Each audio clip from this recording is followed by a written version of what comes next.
Hi, everyone. Welcome to our panel, Thinking Outside the Inbox.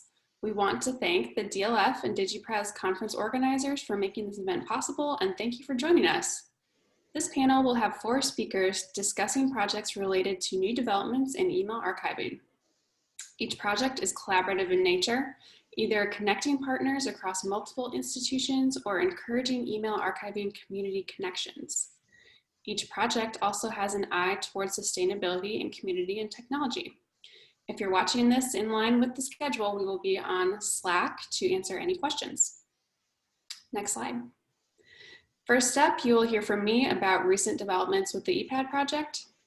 Tricia Patterson will discuss a new collaborative project to integrate functionality from 2 separate tools to simplify workflows and enhance email preservation capabilities. Prom will discuss a recently concluded report on requirements for archiving email in PDF containers. And Martinez will introduce an exciting grant opportunity out of the University of Illinois for email archiving projects. Next slide. As I said, I'm DeBauche, and I am the ePad project manager and a digital archivist at Stanford University. ePad is a free and open source software developed by Stanford University libraries to support the appraisal, processing, discovery, and delivery of email collections of historic value. In 2019, we received funding from the Andrew W. Mellon Foundation to continue development work on the software for 1 year, starting in January 2020 and going until the end of the year. For this work, we're partnering with archivists and software developers at Harvard University and the University of Manchester. These teams were independently working on development projects related to email processing tools, including Harvard's EASE tool, as well as ePad, and we determined that we could all be most productive if we aligned our work. Next slide. For this grant period, we identified 3 major software development goals. First, we needed to redevelop an existing feature, the attachment review feature. The previous version utilized Adobe Flash, which if you have followed that saga at all, you know that it is being deprecated this year. Beyond removing this dependency, we also took the opportunity to add some better functionality for reviewing and faceting attachments. That feature is now complete, and we have been getting some really helpful feedback from users as they work with it, and would welcome you all to try it as well. Second, we are enhancing the current ePad discovery site. This is the ePad module that institutions can use to publish their email collection metadata online. Our goal is to expand the adoption of this site to include more institutions who are already using ePad to process their email collections to create a multi-institutional email discovery platform. This work includes developing new collection display, searching, and browsing interfaces for the existing site, and working with contributors to form a governance model to ensure the future sustainability of it. Our final goal is to improve ePad's performance for large email collections up to 2 million messages. We personally haven't worked with a collection of this size just yet, but we want to anticipate this future need. Next slide. We also have several goals focused around fostering our community of users and contributors, which is an open source software project we see as critical to our long-term sustainability. As I mentioned, we're collaborating with Harvard University and the University of Manchester to coordinate our separate projects related to email processing and preservation. Tricia will discuss this collaboration in more detail in her section coming up. We have also formed a working group of other archivists who use ePad at their institutions to help us design the new screens in the multi-institutional discovery site. And finally, we always look for ways to engage with our user community. In the past, we've held in-person user forums to hear about folks' experience working with email, as well as ePad training sessions. This year, this was a little more complicated than in past years, but we have found some new ways to connect with users. Next slide, please. As I hinted, we had some ambitious plans for this year that included travel, meeting with our partners in real life, hosting user forums and training sessions, and migrating our storage infrastructure Next slide. However, 2020 happened and we had to adapt. We have been able to shift all of our partner meetings, user forums, and trainings to virtual formats, which we feel have been just as successful as the real thing. Because we have not, oh, back please. Because we have not spent the grant funds that we budgeted for travel and won't be able to by the end of the grant period, we have chosen to reallocate those funds toward extending the contract for our development team.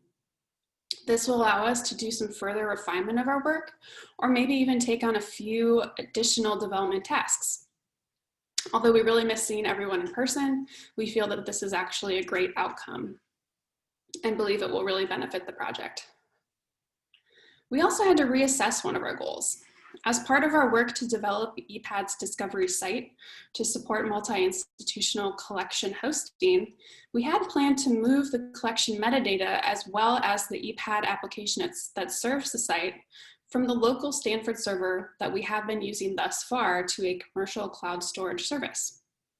We wanted to do this so that we could host other institutions' collections independently of Stanford's infrastructure, so that contributors could upload and control their collections themselves rather than us serving as mediator.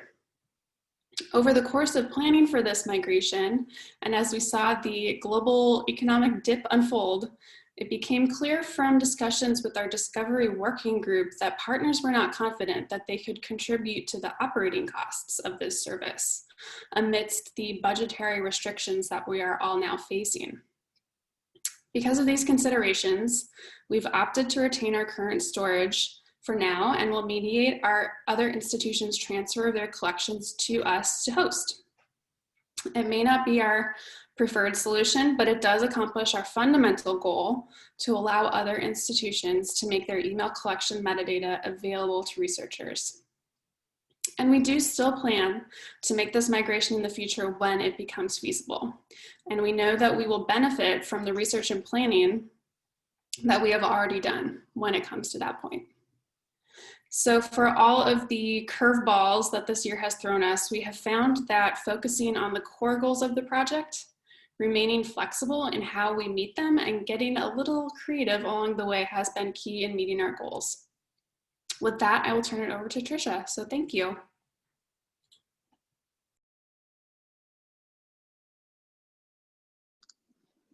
Thank you, Sally. I am Tricia Patterson, and I am a digital preservation analyst at Harvard Library. Among my many responsibilities, I lead our central email archiving programmatic activities, and I also co-instruct a Society of American Archivists digital archiving specialist course on email archiving alongside Chris Prom, who you will hear from next. And today I will provide an overview of a collaborative project that has kind of felt like years in the making, focused on preserving email.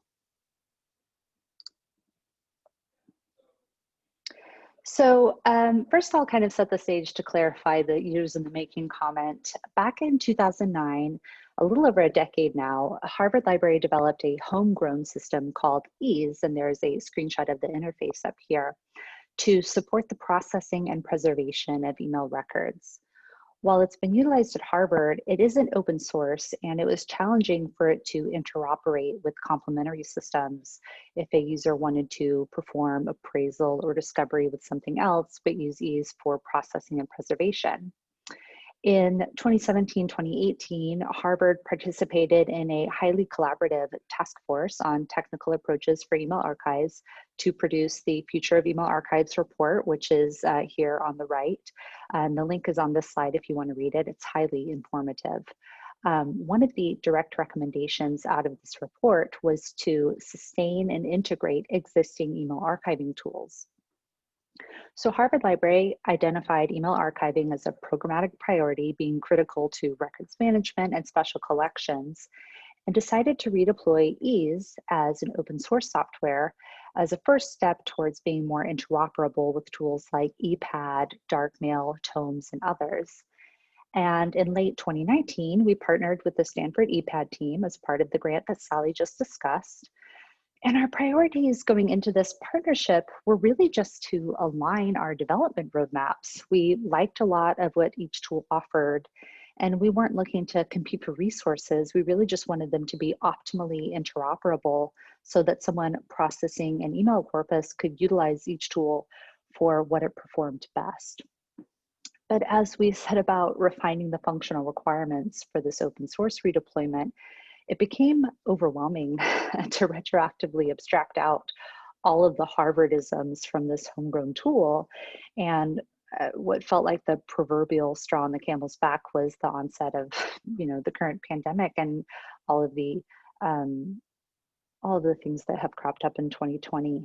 In light of the coronavirus emergency, our library's strategic priorities shifted dramatically as they needed to, and we realized we needed to change course ourselves if we still wanted our outcomes to be feasible. So we reassessed the project. Really, it wasn't that we needed these to be two separate systems. It just seemed like a larger project than we had originally bargained for to integrate them at all. But we really liked the processing functionality of ePad, so we started hinting to our partners that perhaps we could just distill the preservation functionality from Harvard's ease and focus on embedding that into ePad directly. Simultaneously, Stanford was talking with the University of Manchester about a project they have called Palladium, which is short for providing access to large literary archives in a digital medium, and cleverly offered that all of our objectives might actually overlap quite conveniently. As the three of our programs talked more and more, we realized that by adjusting some of our institution's specific objectives and collaborating on a unified project, we would have more use cases so that the end product would be more widely adoptable. B, we could resource share when it came to development and project management. And C, finally, we'd have a wider pool of developers getting their hands into the ePad code, which is open source, but has generally been maintained by the same really wonderful developers. But by having more folks get familiar with it, we would be enhancing the sustainability of the project. So together, we are now working on embedding preservation functionality into ePad to support a more comprehensive end-to-end workflow. And I will give a high-level overview here of the exact functionality we will be targeting. ePad currently ingests and exports the inbox format. So if you have email in a different format like PST, MSG, EML, you need to utilize a migration tool. We would like to be able to ingest a wider variety of email formats and be able to document that format normalization event. Inbox is also utilized by many institutions as their preservation format as well, but still others use alternatives like EML, so we wanted to make that preservation format an option. ePad was originally designed to accommodate all of the powerful appraisal, processing, and discovery features it has. So it currently strips out some information that's considered significant for the preservation of email, such as the complete set of header information and content structure. So we wanted to ensure that all of that is captured for the preservation package. And we also want to track processing that's performed on the content. And finally, each of our three institutions has a different preservation repository model. So we'll be designing a preservation package export that's generic enough to be pushed to a variety of repositories, but can also be easily customized for an institution's specific needs.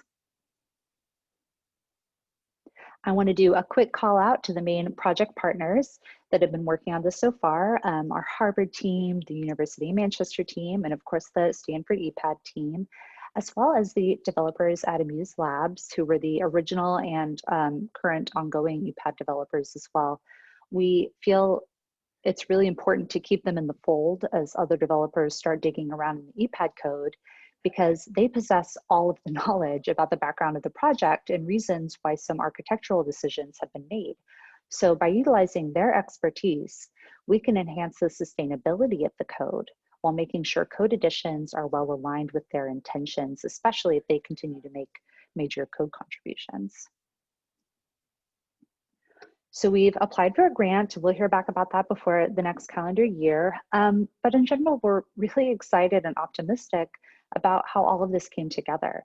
This collaboration really pushed our anticipated outcomes beyond where they were initially as separate projects. And with that, I will turn it over to Chris Prom. Great. Well, thank you so much, Tricia, and thank you all for listening in today and for giving me the opportunity to tell you about the email to PDF project.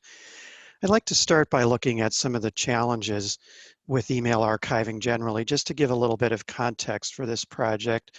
And Tricia, if you could just move us along to the next slide here. Now, a lot of us feel, I know a lot of days I feel like Gandalf here checking his email, just too many, and wondering how I'm going to wade through all of it.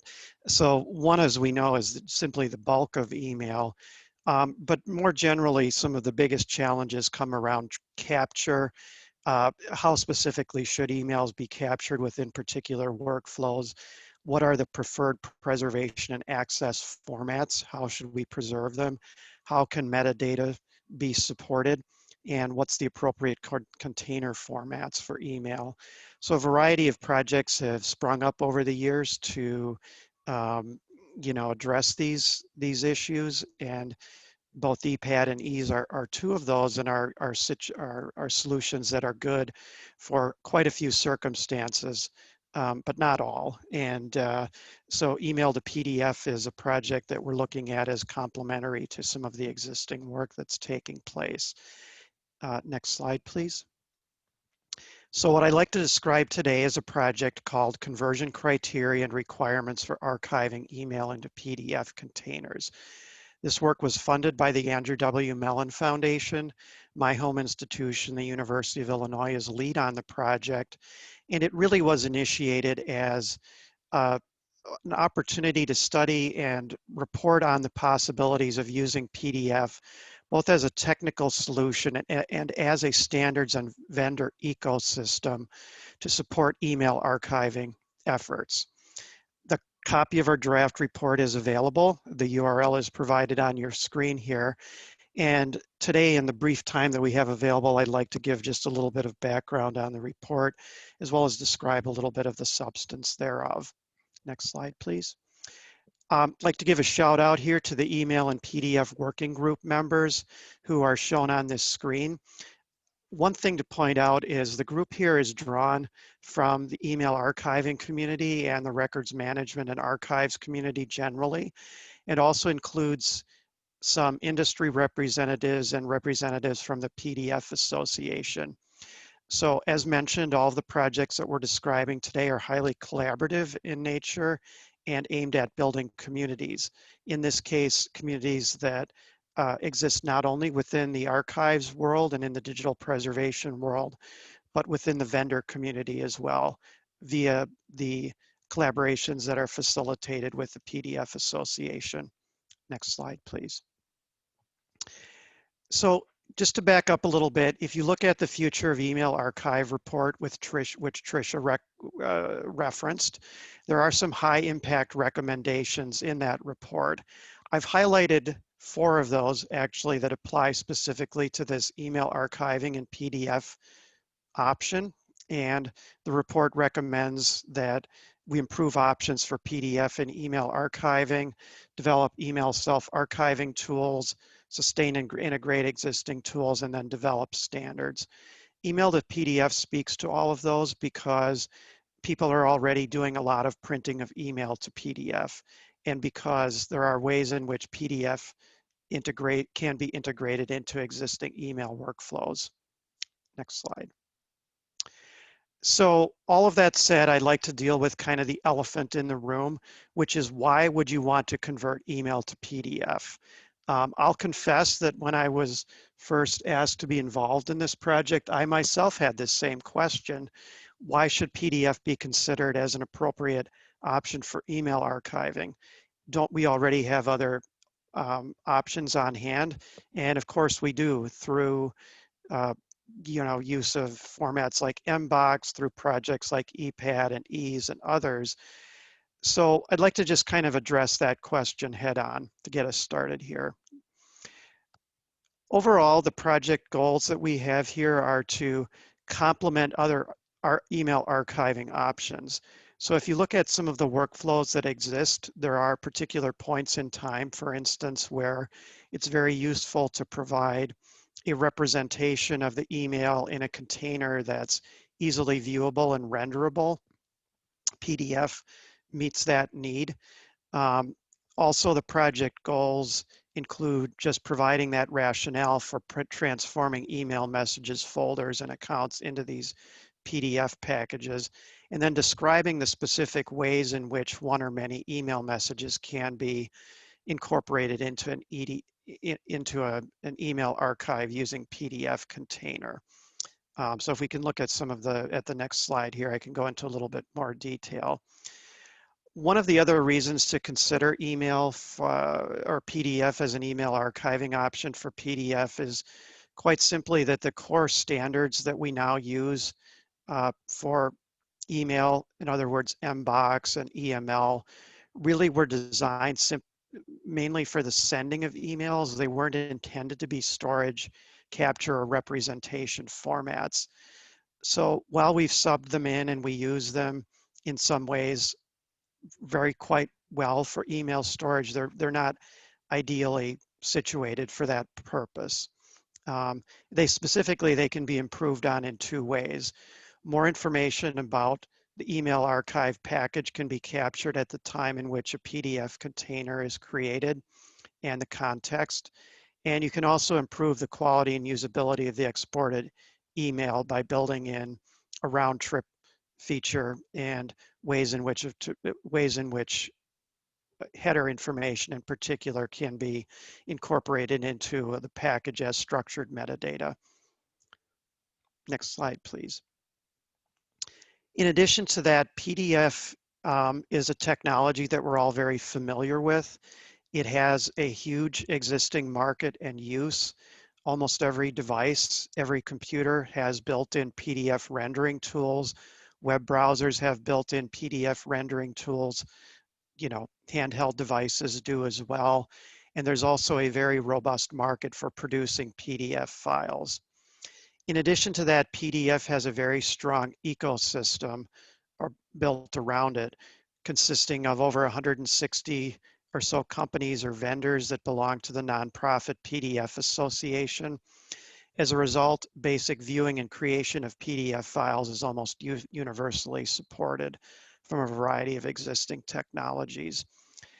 One of the other reasons why PDF is a good option to consider is PDF provides an opportunity for the digital preservation community in particular to collaborate with birds of a feather type organization in the PDF Association itself, which is a nonprofit that's dedicated to open solutions, including support for open source software that can be run as standalone applications as well as integrated into other paid software options and built into workflows.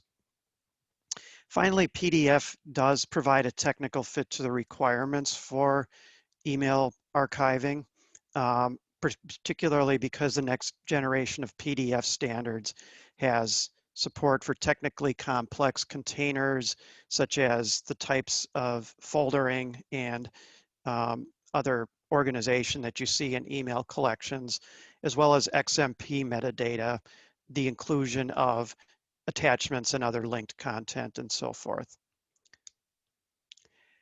I'd also just like to point out that there is a community demand to move email into archive-ready PDF files. Tricia and I were just presenting the workshop that she mentioned last week, or was it the week before? Kind of, you know, time is losing meaning at this point. And when we brought up this option, several of the attendees self-volunteered that they really feel as if PDF would be a great option for them, given the resource and given the resource base that they have in their institution, as well as the types of email creation workflows that they can see themselves creating. Just like to point out that if you currently print to a PDF file, you're going to see some quite significant limitations in the way in which the file represents itself. So I just took a simple email here that Sally had sent this morning. And as you can see, the email that you print to PDF right now has very limited header information. The provenance of the package itself is a little bit unclear. At what time was the PDF created, by whom, and for what purpose? Are the attachments included? We really don't know, and the links might be broken. So the email to PDF specification project really is intended to rectify these type of broken pieces of functionality that are built into current PDF, print to PDF options in existing technologies. So if we can look at the next slide here, the ultimate goal of the project is to have essentially EDEA or email archiving and PDF creation. When you click that print button in your email client of choice, or you run a batch operation to produce some kind of a larger PDF email archive, whether it be of an entire folder or even potentially an account's worth of email messages. So just like to briefly conclude here with an overview of the functional specs. As I mentioned at the beginning, the document is available. I'd really love if you all take a look at it. The functional specs themselves essentially are broken into 5 areas. We do require a reliance on open standards and technologies by leveraging the PDF 2.0 ISO recommendation, the PDF-A and PDF universal accessibility specifications as well. We argue for the creation of structured XMP metadata in the background of the PDF file. We also have specific recommendations about what should be captured and how it should be captured. That all message, header, body part, and attachments should be captured by default, and that the tooling that's built should also support options to include or exclude particular types of data based on policy. So for example, redacting as necessary. We also provide for the option of building email capture tools that might slurp in linked content at the time of creation by querying and by harvesting whatever file is located at a URL that's included in an email message.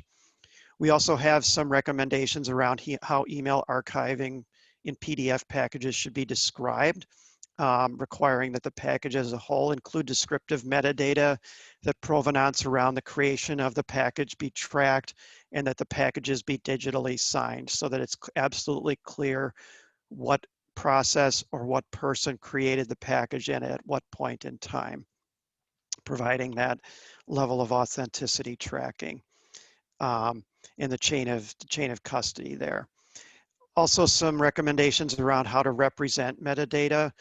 We do specify that anything created in EA PDF should be supportable via legacy PDF readers such as Adobe Acrobat or other software.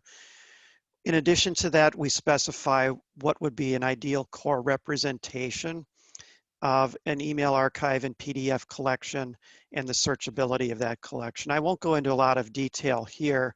The bottom line is if you have these core representations of EA PDF created, as a next step, we could build a PDF viewer, which would fully support the core representation properties and displays, including the folders, the hierarchical nature of email collections, search across those collections, searching and display of subsets of them based on metadata that's written into the XMP. And then finally, we would also support the extraction of that entire core representation back to EML and potentially also MBOX as well. So there's a round trip factor there. And then just very briefly, some next steps for the project.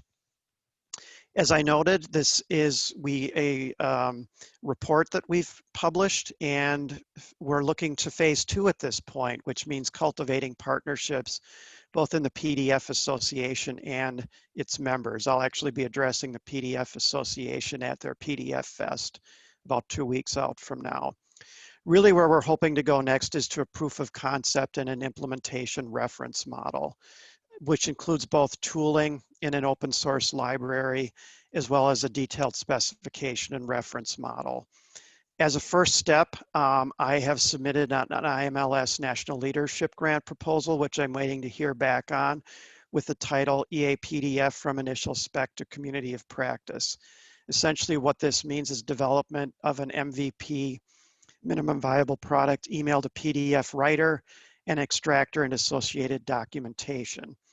Secondarily, testing that tool set. And here I really am looking for partners. So if anybody's interested in testing that type of tool set systematically, I'd really love to hear from you.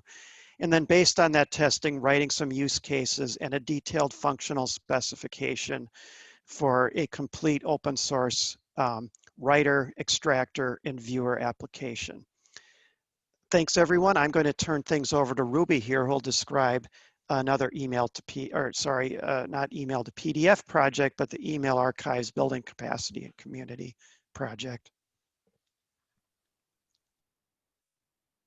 Hello, everyone. I am Ruby Martinez, the Email Archive Community Fellow for the Email Archive Building Capacity and Community Program, also known as the EABCC.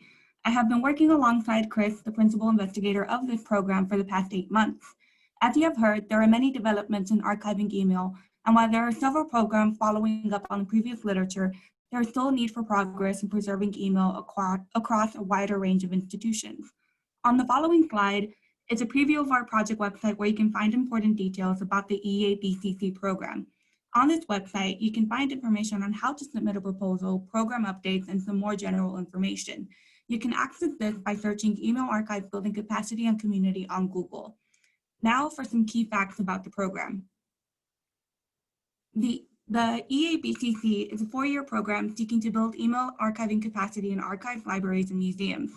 The program will enable institutions with the resources to engage with the tools that currently exist to develop workflows, interoperable systems, metadata pathways, and archival package structures.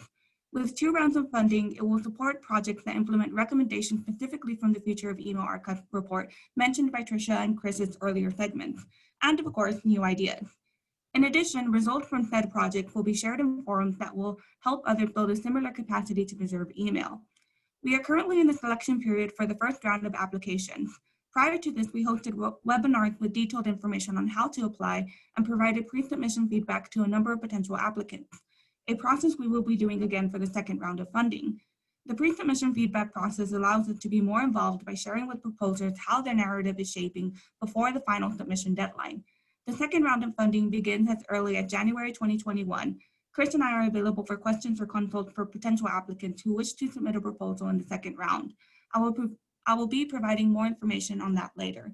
But first, I would like to go over the program goals on the following slide. The program goals you see before you are meant to serve as a basis for the re-grant program. Ideally, proposals should satisfy one or more of the following. First and foremost, supporting specific process improvements to increase email archive tool functionality and interoperability. Second is developing a community practice that establishes the baseline of email acquisition, processing, discovery, and delivery of services, which are suitable to a wide range of archival repositories. And lastly, highlighting specific processed email collections and demonstrating how other archives can process and provide access to email using community-supported tools. These program goals are meant to serve as a baseline for potential applicants, so we can fulfill our goals of fostering the capacity to archive email within the email archiving community, which will in turn broaden the range of institutions that actively archive email. Now for the project timeline. The project timeline for round 2 consists of 4 periods. During the application period, Chris and I, along with the co-principal investigators of the program, provide pre-submission feedback, consult on project ideas, and advertise the program on several outlets. As I mentioned previously, we will be offering pre-submission feedback with a deadline of June 5th in order to provide applicants with comments by June 19th. The deadline to submit a proposal for the second round will be on June 30th, 2021. Next, the review period, which takes place from June 30th to September 1st, is when the Peer Advisory Committee Board will be reviewing the proposals, which is then followed by the selection period, where we expect to have results communicated to applicants by October 30th. Lastly, the disbursement period will take place from November 15th through December 31st. At this time, we will coordinate grant logistics with awardees and the University Library Business Office. In addition, an official announcement of awardees will be released via our project website. All of these details can be found on our project website that I mentioned earlier. Now, I will briefly touch on the application process. Under the Submit a Proposal tab on our project website, you will find the submission form, instructions, templates, and other information you will need to complete your proposal. It is important to note that applicants are required to submit 3 elements via the submission web form. The three elements include the proposal template, the budget template, and the principal investigator's resume or CV. Additionally, submitting appendices is optional but highly recommended. Examples of appendices include CVs of the project partners, external collaborators or consultants, work samples, wireframes, and letters of support. The submission web form is a fillable form of basic information and will allow you to attach the required documents. We have provided a proposal and budget template in order to increase standardization across applications.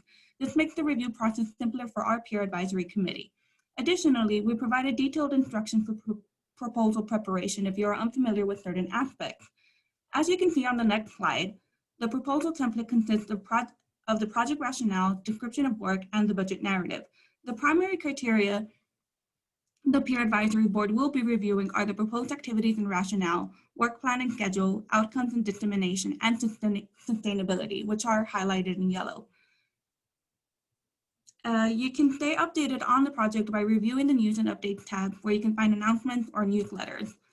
On the following slide is the email archive newsletter, which is meant to inform potential applicants about the program, projects to consider, and some existing email tools. We have made this available on our website as well as several listservs. One of the important portions of this newsletter is the list of project ideas to consider, which brings me to my next point, project ideas. There are a range of project ideas to consider, many of which are recommended in the Future of Email Archive report that have been previously mentioned. For example, implementing low barrier email processing workflows by using standard Office applications and/or open source tools, and to develop communities of practice around those toolkits. This can look like documenting or evaluating the impact of email archiving tools, especially during format migration. There are many focal points to consider, like taking an interest in how metadata and header fields are affected, or determining which tools perform better for specific email formats. Another example would be developing a statewide or regional capacity to preserve email within existing repository infrastructures. This directly targets the goal of developing a community of practice that establishes a baseline of each aspect in email archiving and provides sustainability across a wider range of institutions. In addition, another project idea to consider is the development and implementation of an email preservation readiness toolkit. Evaluating institutional readiness for email acquisition, processing, preservation, and access allows for the understanding of where functionality, staffing, and tooling are strong and where they need improvement. This will help their institution enhance their digital preservation systems as well as current workflows. More project ideas to consider are on the following slide. One of particular interest are use cases for and development of email to PDF toolsets or pathways. As Chris went over briefly earlier, there are several developments in the email to PDF pathway with many implications for it becoming a standard for email that will complement other email archiving options today. In addition, testing mechanisms for data loss or transformation when moving email from one tool or environment to another, a point that will inform future work for developing a definition for authenticity in email archiving collections. Other areas to consider are a cloud-based email self-archiving service or partnership, and sustainability planning for email archive tool consortia or relationships with existing consortia, and of course, your ideas. As I mentioned previously, the majority of these projects are centered on their ability to be sustainable across a wider range of institutions. For more information, you can visit our project website or feel free to contact Chris and I via email. Thank you. Please feel free to reach out to any of us with any questions, and thank you to the DLF and DG Press organizers for hosting our panel.